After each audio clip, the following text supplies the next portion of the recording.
तर मुंबई महानगरपालिकेची निवडणूक पार पडलेली आहे आणि यामध्ये भाजप हा नंबर 1 पक्ष ठरलेला आहे. असं असताना देखील आता महापौर नेमका कोण होणार याबाबतची आता उत्सुकता सर्वांना लागलेली आहे. असं असताना आता एकनाथ शिंदे हे महापौर पदासाठी दावा करतायत आणि याच विषयी बोलण्यासाठी आपल्यासोबत माझी सहकारी यामिनी आहे. यामिनी, एकनाथ शिंदेनी 29 सीटं निवडून आणली आणि तरी देखील ते आता महापौराचा दावा करतायत. नेमकं यामागचं गणित काय?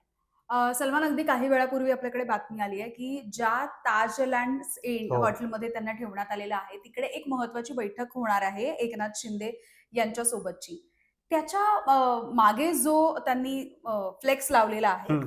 तर त्याच्यावरून एक वेगळा संदेश कदाचित द्यायचा प्रयत्न असेल. कारण त्या फ्लेक्सवरती हं. फक्त बाळासाहेब ठाकरे, अ, आनंद आनंद दिघे. दिघे हां. आणि एकनाथ शिंदे या तिघांचेच फोटो आहेत. बरं. त्यामुळे महायुती किंवा देवेंद्रजींचा फोटो किंवा मोदींचा फोटो असं काही त्याच्यामध्ये दिसत नाहीये. बरं. त्यामुळे कळत नाहीये की नेमकं काय घडतंय.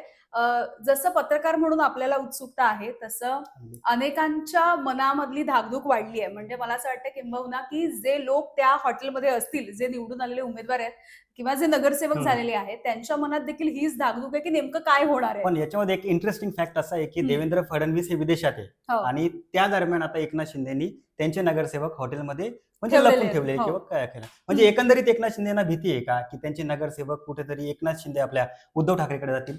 हे बघ, याच्या मागे 2 थिअरी मांडल्या जातात. एकीकडे असंही बोलताय की ऑपरेशन लोटसची हं. एकनाथ शिंदेना धाकधूक आहे का? किंवा मग मातोश्रीवरून काहीतरी संदेश मिळतो आहे का एकनाथ शिंदे यांना? या सगळ्यामध्ये संजय राऊत आपल्याला माहिती आहे की प्रत्येक वेळेला काहीतरी एक विधान करतात आणि त्यामुळे हो. खळबळ माजवून देतात. तर त्यांनी देखील असंच एक म्हटलेलं होतं आज मोघमपणे, की आम्ही त्याच हॉटेलमध्ये जेवायला जाणार हो, आहोत. हो, हो. हां, त्यामुळे अनेकांना असं वाटलं की अरे काय चाललंय? म्हणजे बरोबर. जर आपण आताचं संख्याबळ जर बघितलं, तर आपल्याला माहिती आहे की सगळ्यात पहिला भाजप. भाजप, ज्यांच्याकडे 89 नगरसेवक हो. आहेत. यानंतर 29 नगरसेवक एकनाथ एकनाथ शिंदेचे आहेत. शिंदेकडे, 65 नगरसेवक उद्धव आलेले आहेत ठाकरेंकडे. उद्धव ठाकरेंकडे आणि त्यामुळे आता एकनाथ शिंदे यांची बार्गेनिंग पॉवर जरा खूप वाढलेली म्हणजे ते किंग बघायला मेकर, मिळतेय. एकंदरीतच किंग मेकर आहे. हां, किंग मेकर म्हणजे नेमकं महापौर पदासाठीचे किंग हां, मेकर अगदी. असे देखील ते ठरू शकणार आहेत बरोबर. एकनाथ शिंदे. त्यामुळे उत्सुकता तर आहे, पण काय झालंय, भाजप नेहमीच धक्कातंत्रासाठी आपल्याला ओळखलं ओळखलं जातं. जातं. त्यामुळे नेमकं काय होईल याची धाकधूक, उत्सुकता असं सगळंच बघायला मिळतंय नाही, आपल्याला. पण आता भाजपला मुंबईवरती वर्चस्व कायम करायचं आहे आणि हं. असं असताना आता देवेंद्र फडणवीस हे खरंच आता एकनाथ शिंदेला महापौरपद देतील का? आता काय आहे, यंदाच्या वेळेला बाळासाहेब ठाकरे यांचं हे जन्मशताब्दी वर्ष पण आहे. अगदी. त्यामुळे अनेकांच्या मनामधला हा सूर आहे, की महापौर हा शिवसेनेचाच असायला हवा. अगदी. जर तुला आधीचं आठवत असेल, तर आतापर्यंत शिवसेना आणि भाजपची युती ही 2.5 वर्षांच्या मुख्यमंत्र्यावरूनच तुटलेली हो. आपण आतापर्यंत ऐकतोय. त्यामुळे महापौर पदाच्या मुद्द्यावरून हं. म्हणजे एकनाथ शिंदेची नाराजी किंवा त्यांची महत्वाकांक्षा हे देखील बरोबर. आपल्याला माहिती आहे. तर इथे काही गडबड होणार आहे का नाही, यांच्या नाही. पण महायुतीमध्ये? पण एकनाथ शिंदे म्हणजे हे भावनिक साथ देत आहेत, की देवेंद्र फडणवीसांना ब्लॅकमेल करण्याचा प्रयत्न नाही, ही करतायत? भावनिक साथ नाही म्हणू शकत मग? आपण.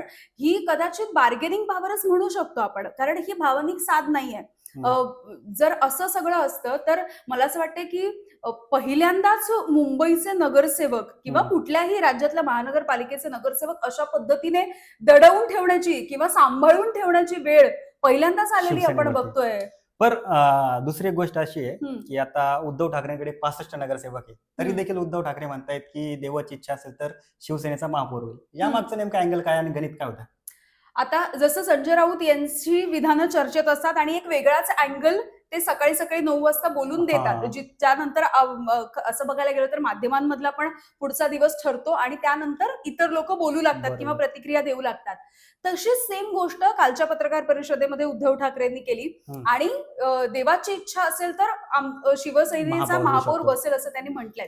आता त्यानंतर देवेंद्र फडणवीसांनी देखील देवा म्हणजे कोण याचं हो, हो, उत्तर हो. दिलेलं आपण बघितलंय. बरोबर. पण आता अर्थातच ह्या सगळ्या तर्कवितर्काच्याच गोष्टी आहेत. नाही, समजा आता ठाकरे, एकनाथ शिंदे, मनसे किंवा राष्ट्रवादी, काँग्रेस हं. हे मिळून मुंबईवरती पुन्हा एकदा उद्धव ठाकरेंची सत्ता निर्माण होऊ शकते.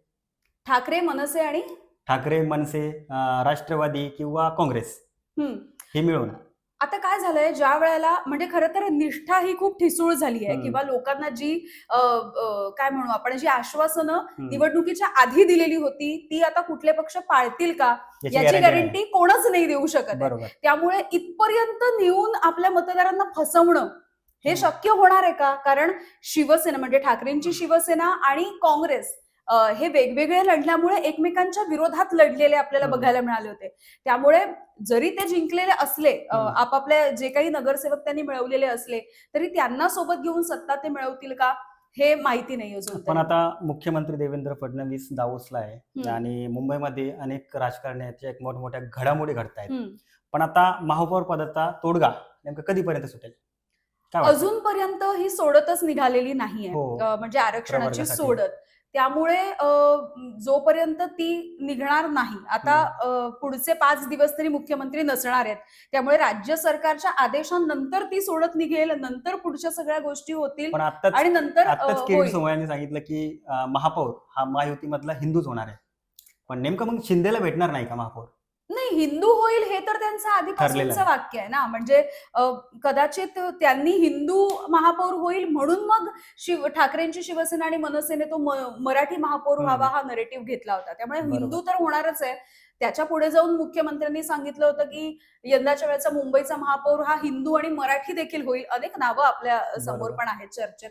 त्यामुळे तो हिंदू आणि मराठी होईल असं जवळपास स्पष्ट आहे. Final आहे. तर एका पुस्तकामध्ये मी वाचलं होतं की अमित शहा आणि पंतप्रधान नरेंद्र मोदी यांचा खरा डोळा महाराष्ट्रावरती नाहीये, तर तो मुंबई महानगरपालिकेवरती आहे. आणि आता अर्थात भाजपचा जो घास आहे तो तोंडाच्या जवळ आलेला आहे आणि आता महापौर नेमकं भाजपचा होणार की शिवसेनेचा, याच्यावरती यामिनी दळवी यांनी एक सखोल विश्लेषण केलेलं आहे. भेटूया पुढच्या व्हिडिओमध्ये. पाहत रहा एबीपी माझा. एबीपी माझा, उघडा डोळे बघा नीट.